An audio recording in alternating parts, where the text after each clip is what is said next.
Allahumma salli ala Muhammad ya Rabbi salli alaihi wasallam. Allahumma salli ala Muhammad ya Rabbi salli alaihi wasallam. Sallallahu Nabi Muhammad. Assalamualaikum warahmatullahi wabarakatuh. Apa kabar siswa-siswi SD Wadatul Ummah? Mudah-mudahan kita semua dalam rahmat dan lindungan Allah Subhanahu wa taala.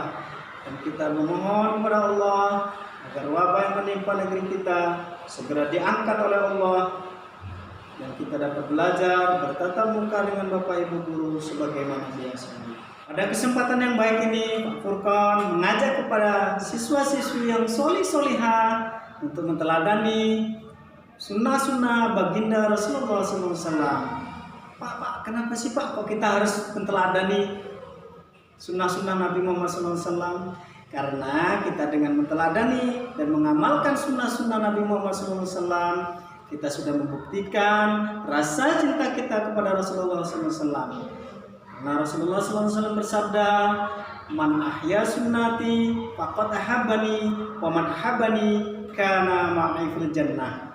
Barang siapa mengamalkan sunnahku, kata Rasulullah, maka ia telah mencintaiku. Dan barang siapa yang mencintaiku, kata Rasulullah, maka kelak dia akan bersamaku di surga, kata Rasulullah.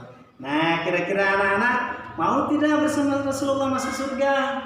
Tentunya kita semua mau dong, Bapak Ibu guru juga mau masuk surga bersama Rasulullah. Syaratnya apa? Kita mengamalkan sunnah-sunnah Nabi besar Muhammad SAW. Rasulullah mengajarkan kepada kita agar selalu berdoa setiap kita mengawali pekerjaan dan mengakhiri pekerjaan. Misal bangun dari tidur, kita berdoa. Tidak masuk kamar mandi, kita berdoa. Keluar dari kamar mandi, kita berdoa. Bahkan kita tidak tidur pun, kita berdoa. Sungguh mulia pengajaran Rasulullah SAW terhadap kita. Yang kedua, sholat sunnah. Rasulullah SAW mengajarkan kepada kita agar selalu membiasakan diri sholat sunnah, menjaga sholat sunnah. Macam-macamnya sholat sunnah duha, sholat sunnah wudhu, sholat sunnah rawatib, setelah qobliyah dan ba'diyah, setelah sholat wajib itu disebut rawatib, sholat sunnah witir, terus sholat sunnah qiyamul lail, itu sholat sunnah. Ketiga, Rasulullah mengajarkan kepada kita agar kita membiasakan diri berzikir dan beristighfar. Kenapa kita harus berzikir, anak-anak? Karena dengan berzikir hati kita akan menjadi tenang, hati kita akan menjadi tentram. Pak Guru, tapi saya belum bisa berzikir. Zikirnya seperti apa? Zikir yang biasa kita dengar, Subhanallah, Alhamdulillah, wa la ilaha illallah, wallahu akbar. Itu yang pendek. Kalau semuanya kok begitu amat Pak Guru? Kalau pakai nada boleh nggak? Boleh.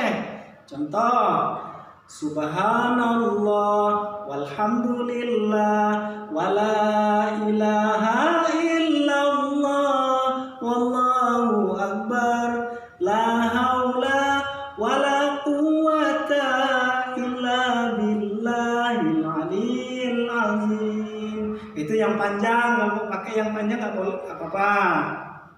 Terus tadi beristighfar. Kenapa kita harus beristighfar, anak-anak? Karena dengan beristighfar, selalu membiasakan diri beristighfar, dosa-dosa kita akan diampuni oleh Allah. Dosa yang tidak kita sengaja, dosa yang tidak kita sengaja, ataupun dosa yang kita sengaja, insya Allah dengan beristighfar, banyak-banyak istighfar, dosanya akan rontok, berguguran dengan kita perbanyak istighfar. Rasulullah pun di paling sedikit beristighfar itu 70 kali dalam sehari semalam itu. Paling sedikit itu Rasulullah SAW beristighfarnya 70 kali. Itu yang diajarkan oleh Rasulullah. Yang ketiga. Yang keempat anak-anak, Yaitu Rasulullah mengajarkan kepada kita agar berbuat baik kepada sesama, berbuat baik kepada kedua orang tua khususnya, agar kita selalu taat kepada kedua orang tua. Kenapa harus taat kepada orang tua? Karena ridhonya Allah itu tergantung pada ridho kedua orang tua kita, dan kemurkaan Allah itu tergantung kepada kemurkaan kedua orang tua kita. Nah, terus siapa lagi yang harus kita berbuat baik? Yaitu dengan keluarga kita, dengan tetangga kita, sanak famili kita. Nah, terus dengan siapa lagi? Dengan orang-orang yang kita kenal ataupun dengan orang-orang yang tidak kita kenal. Maka kita harus berbuat baik dengan mereka. Dengan apa? Kalau ketemu di jalan, contohnya kita sapa, assalamualaikum, kita berikan senyuman, itu sudah berpahala sedekah dengan senyuman itu kepada saudara-saudara kita, baik yang kita kenal ataupun yang tidak kita kenal. Lebih-lebih kepada saudara kita muslim. Al-muslimun akhul muslim.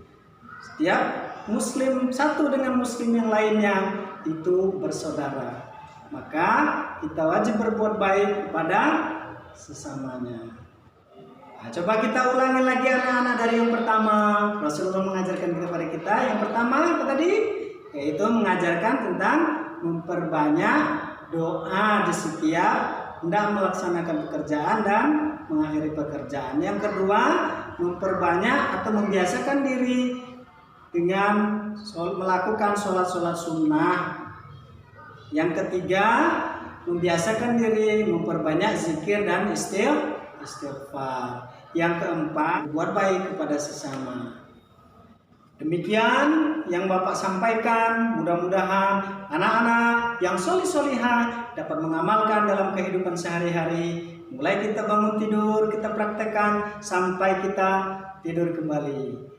Nah, tetap semangat, jaga kesehatan. Bapak akhiri, wallahul muwaffiq ila aqwamit thoriq. Assalamualaikum warahmatullahi wabarakatuh.